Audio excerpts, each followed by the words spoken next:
कल्याण डोंबिवली महानगरपालिका हद्दीतील अनधिकृत फेरीवाल्यांचा प्रश्न ऐरणीवर असून प्रभागातील विवाह नोंदणी कार्यालयात कार्यरत असणारे आणि अनधिकृत फेरीवाला पथक प्रमुख असणारे विजय भोईर हे कारवाईच्या नावाखाली कामगारांना प्रभागातून बाहेर काढून केडीएमसी हद्दीतील घनश्याम गुप्ते मार्ग रोडला पालिकेचे पथक कार्यालय या ठिकाणी येताच व पालिकेची गाडी रोडवर उभी करून पालिकेचे कामगार व अनधिकृत फेरीवाला पथक प्रमुख विजय भोईर कामगारांशी खुशाल गप्पा मारताना दिसत आहेत।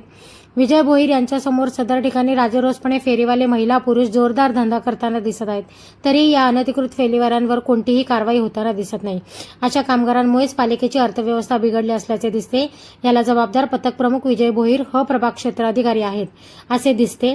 अशा अधिकारी व कर्मचाऱ्यांमुळेच पालिकेच्या तिजोरीवर आर्थिक भार पडत आहे आणि म्हणूनच केडीएमसी आयुक्तांनी अशा कामगारांवरती निलंबनाची कारवाई का करू नये असा प्रश्न आता जनतेमध्ये निर्माण झाला आहे।